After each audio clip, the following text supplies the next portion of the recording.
This presentation, Saving Communities, explains why the methods by which government at all levels raises revenue are of the utmost importance to the economic and social health of every community. First, let's look at some basic challenges communities are facing. An analysis published in 2013 by the Brookings Institution focused on the political aspect of how local government decisions are made and policies implemented across the United States. Across the U.S., cities and metropolitan areas are facing huge economic and competitive challenges that Washington won't or can't solve. The good news is that networks of metropolitan leaders, mayors, business and labor leaders, educators, and philanthropists are stepping up and powering the nation forward. These state and local leaders are doing the hard work to grow more jobs and make their communities more prosperous, and they're investing in infrastructure, making manufacturing a priority, and equipping workers with the skills they need. This shift away from reliance on the federal government is in 2018 more necessary than ever. Conservatives are working hard to establish permanent changes that embrace President Ronald Reagan's principles of new federalism. For the last 4 decades, the political leadership of the United States government has embraced not only deregulation of the financial sector, but also the return of responsibility for social welfare programs and economic development to state and local government. As a result, state and local governments must find the revenue to fund what significant revenue sharing once provided. In addition to the challenge of finding revenue to fund infrastructure repairs and upgrading, or for social welfare programs, one of the most serious financial problems facing the nation's state governments is the level of unfunded pension fund obligations. According to a 2016 study released by the American Legislative Executive Council, state pensions have nearly $5.6 trillion in unfunded liabilities. The problem is not being addressed in most states. Communities in all states share much the same fiscal reality. The era of federal revenue sharing is gone, and state governments face huge revenue shortfalls already and are unable to fund many community needs. A key political issue is whether regional cooperation is possible under our fragmented system of government. Typical of many metropolitan regions is that of Philadelphia. Back in 2002, Wharton School professor Robert Inman asked in a paper published by the Federal Reserve Bank, should Philadelphia suburbs help their central city? He realized there were no easy answers. There is much to recommend our region's decentralized system of public finance, but when there are important economic interdependencies across local jurisdictions, fiscal cooperation is required. Many cities continue to lose population to the surrounding metropolitan region, causing declines in the tax base. An analysis released in March of 2017 by the U.S. Census Bureau indicated the fastest growth in population is occurring in lower density suburbs. Many communities face the burden of increasing debt and the need to raise revenue to service this debt. Meanwhile, expenditures are in some cases outpacing revenues and have been for some time. Remarkably, through 2014, some 5 years after the national recession began, new money bond issuances by 30 large U.S. cities dipped below their lowest point in 20 years. Some cities need to borrow to meet current needs. For others, the issuance of bonds is not a practical option in the absence of a secure revenue stream to service the bonds. As the local tax base contracts in distressed communities, local government is forced to increase tax rates on remaining residents, on property, on businesses, commerce, and on commuters. New fees are charged for every type of public service, often preventing those of modest means from participating. Our elected representatives have over a long period passed legislation permitting each level of government to impose taxes on virtually all forms of assets, income flows, and activities, then set up elaborate mechanisms for exemptions, rebates, and revenue distribution. Little attention has been paid to the destructive consequences of imposing heavy tax burdens on activities and behaviors communities actually need to encourage versus those that should be discouraged. Ignored for too long has been the issue of whether it matters that government taxes everything, so long as nothing is too heavily taxed, or whether some assets, income flows, and activities should be exempted from taxation and others relied upon exclusively. Economic theory tells us that most taxes impose what is called a deadweight loss on the output of goods and services generated by the productive factors of the economy. So the question remains, how should government raise needed revenue? Are there sources of revenue that by their nature belong to the community as a whole rather than to any individual or business or other private group, and that impose no deadweight losses? Part of the answer comes by examining what communities provide to individual citizens. Most importantly, communities provide locations for housing, business, education, culture, medical care, and recreation, an inventory of amenities, and a regulatory environment in which to function. Yet the personal financial interests of community members are often pursued with little or no regard for the long-term economic or cultural survival of the community. The methods by which a community raises its revenue are, therefore, an important factor in the financial decisions made by existing and potential residents and by those engaged in business and commerce. Let's take a look at one of the major revenue and taxing concerns in virtually every community: the dependence on property taxes to pay for public schools as well as local and county government services. The playing field for communities is far from level. Demographics, such as household income and the age of residents, are important factors. Also, the percentage of property that is tax exempt or otherwise not developed may be significant. Communities are in competition with one another for ratables, based on real or perceived advantages or disadvantages.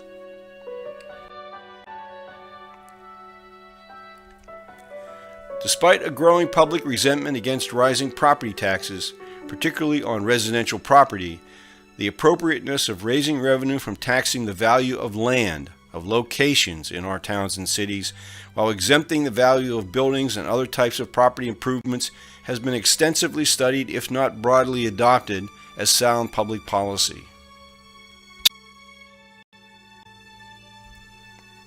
The conventional form of property tax is really two distinct forms of taxation on two very different types of assets. The buildings we construct or purchase are products of individual effort. To impose taxation on individual effort is to discourage both new construction and the ongoing maintenance of existing structures. Heavy taxation on buildings is a cost many property owners cannot absorb, and in many cities and towns, property is left to deteriorate and then finally is abandoned. Another characteristic of the conventional property tax is a widespread failure to assess property at full market value, or at least assess all properties at the same percentage of market value. Even when the combined value of the land and improvement is reasonably accurate, assessors almost always overassess improvement values and underassess land values. These are problems that must be addressed if citizens vote to move to a system that exempts improvements and rely exclusively on land values as a primary source of public revenue. Every parcel of land has some potential annual rental value. This rental value exists because of the location's natural advantages: access to public infrastructure, the availability of business and public services, and all of the institutions that contribute to a safe and attractive community. The underassessment of land values allows gross underutilization of centrally located land parcels in almost every city or town. A surface parking lot employing one or two people and creating no real economic activity for the community generates enough revenue for the owner to pay what are usually very low property taxes and hold land as a speculative investment for years or decades. To encourage new construction and renovation of older buildings, communities often offer tax abatement programs, addressing the problem piecemeal but with limited success and undesirable side effects. The ultimate beneficiary of a property tax abatement is the landowner, who is able to obtain a higher price from a developer who, in turn, is able to obtain an acceptable profit margin on unit sales because borrowers are able to carry a higher mortgage loan payment than would be the case if the full property tax was being collected. A far simpler and potentially more effective approach to creating a dynamic and positive environment for sustainable community development is to gradually move to a land value only tax base. The change in taxation can be introduced over a period of years, allowing property owners to determine how to best develop the land they hold, or put the land on the market for development by someone else. Let's take a look at how land markets operate and how this differs dramatically from the markets for the buildings and other goods we produce. Economists observe that under competitive market conditions, land prices reflect a capitalization of the rental value of land. Combine the fact that land does not depreciate in condition, as do buildings, and the low effective rate of taxation imposed on land today, and this means the landowner is generally in a position to hold land off the market until a buyer is willing to meet a price not warranted by current returns to what development is contemplated. Let's look at a very simple example. Assume a parcel of land in the financial district of a city can be leased today for an annual ground rent of $110,000. If the annual property tax paid to the community is $10,000, and the average market rate of return on investments generally is 5%, then the least amount the landowner would consider as a selling price would be $2 million. However, the demand for land in most financial districts is pushing up prices each year well above the 5% norm. Thus, to induce the landowner to sell, the offering price must be much greater than $2 million. Some economists over the years have argued that to remove the potential profits from land speculation is to disrupt the way markets have operated since the North American continent was first settled by Europeans. This is true, but a strong counter-argument exists that speculation in land is characteristic of a dysfunctional market where the so-called price mechanism does not work. Unlike the markets for labor, for capital goods, and even for credit, the supply of land brought to the market actually falls during periods of rising prices because of the expectation that prices will continue to rise and rise, while the costs associated with holding land unimproved or underimproved rarely increase. We ought to remember what the great humorist Will Rogers once advised: buy land, they ain't making any more of the stuff. Academic appreciation for the dynamics of land markets and the effects of taxation does have a long, if sometimes contradictory, history. For much of the 20th century, one of the most consistent proponents of relying on the rental value of land as public revenue was economics professor Harry Gunnison Brown. In one of his many books and articles, he wrote, "Someday there may come into existence the ideal city, a city that, from our present conservatively cruel point of view, may seem a dream city, although there are, even now, some remote approximations to it. In that city, a tax will take all or nearly all the rental value of all the land to be used for the common benefit. Improvements brought into existence by the labor and thrift of individuals will be tax exempt or nearly so. Tax burdens on the necessities of the poor will not be preferred to tax levies on community-produced land values. Among the group of economists who continue the analytical work pioneered by Harry Gunnison Brown are Virginia Polytechnic Institute Professor Nicholas Tiedemann and University of California Emeritus Professor Mason Gaffney. Professor Tiedemann argues, a very important effect of taxing land is the opportunity it provides for removing non-neutral taxes, such as those on improvements. This is highly stimulative of development.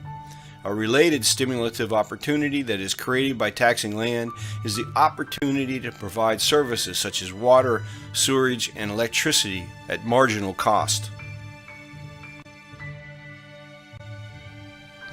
With market forces unleashed, as Professor Tiedemann states, members of the community must decide what level of planning is desired. Issues such as building codes and densities, height restrictions, zoning, and other land use regulations also come into play. Mason Gaffney remarks that landowners will either develop the land they hold or sell it to someone who will. The unique, remarkable quality of a property tax based on land X buildings is that you may raise the rate with no fear of driving away business, construction, people, jobs, or capital. You certainly will not drive away the land. However high the tax rate, not 1 square foot of it will be put on a track shoe and hop out of town.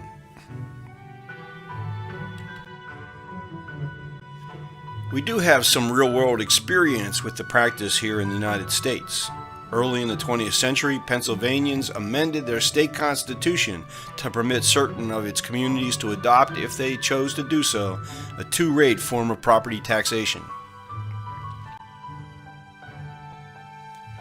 Proponents of the taxation of land values hoped, of course, that eligible communities would gradually shift the burden of taxation from improvements and rely in large part on land values. Pittsburgh was one of the earliest cities to adopt a mild version of the two-rate property tax structure. However, the impact was initially modest because the change affected only the city-levied property tax and not that levied by the school district or by county government. Yet in 1962, then Mayor Joseph M. Barr credited this change in the property tax with some of the positive changes in Pittsburgh's appearance. I believe the graded tax plan, which was adopted here in 1913 by an act of the state legislature, has done a great deal to encourage the improvement of real estate in general, and especially the building of homes and apartments, and I think it has been particularly fair and beneficial to homeowners. After Pittsburgh accelerated its shift in tax rates from improvements to land values in the late 1970s, building activity within the city, but not the suburbs, greatly outpaced many other comparable cities. The value of building permits in 13 other cities studied by economists Oates and Schwab declined during the same period. Then in 2000, after decades of inaction, county officials ordered a countywide property reassessment. In Pittsburgh, neighborhoods that had experienced gentrification and rapidly rising land prices received new valuations that reflected huge and often inconsistent increases in assessed valuation. Pittsburgh's mayor and city council, faced with a public outcry, voted to return to the single-rate structure, the result of which was to greatly increase the city's tax levy on property improvements. The effect of this rescission was to lower the amount of tax revenue derived from land value. However, the overall rate had to be increased. Most residential and business property owners ended up with higher tax burdens than under the two-rate approach. Almost immediately, construction activity fell. Comparing the 2 years before rescission with the 2 years after, 2001 and 2002, pre-rescission construction spending was 21% higher than post-rescission. Pittsburgh continues to struggle to regain its former economic vigor. One indication of the city's poor tax policy choice is the loss of 22,000 in population from 2000 to 2006. Despite what happened in Pittsburgh, a growing list of Pennsylvania cities continued to move along the two-rate path. Harrisburg, the state capital, is one of the cities with significant experience. The city, but not the school district or county, today taxes assessed land values at a rate 6 times higher than that applied to improvement values. The city was described 3 decades ago as the second most distressed in the nation. In the last 2 decades, with continuous increases in the tax rate on land values, the city attracted over $3 billion in new investment. During the administration of 2 former mayors, the number of businesses in Harrisburg increased from under 2,000 to over 6,000. Taxable real estate values increased from $212 million to nearly $2 billion. The crime rate fell by 54% and the incidence of fires by 76%. The number of vacant properties declined by 85%. Former Mayor Stephen Reed had this to say about the city's experiment with the two-rate property tax. The city of Harrisburg continues in the view that a land value taxation system, which places a much higher tax rate on land than on improvements, is an important incentive for the highest and best use of land, and continues to be one of the key local policies that has factored into this initial economic success here. Harrisburg's experience is similar to that of a small but growing list of communities, including several school districts scattered throughout the Commonwealth of Pennsylvania. In the face of several revenue shortfalls, communities in other states are now looking at this alternative method of raising public revenue. The Philadelphia-based Center for the Study of Economics is the one organization in the country working on this form of property tax reform with the nation's local governments. The center's director, Joshua Vincent, has been instrumental in making the case with city officials for transition to land value taxation. His work with local and state officials in Connecticut resulted in enabling legislation signed by the governor in 2013. Meanwhile, in Pennsylvania, several more cities, including Altoona and Milburn, joined over 20 other two-rate property tax jurisdictions scattered across the state. One sign that the experience of communities adopting at least a partial system of land value taxation has attracted attention is its inclusion in this recent report issued by the U.S. Environmental Protection Agency. Strategy 23 states, a land value tax encourages development because the tax rate is based on the highest possible use of the property. Therefore, a land value tax makes it expensive to sit on land without developing it. It can also reduce the cost of development because property taxes will rise by only a nominal amount, or not at all, after the owner develops the property.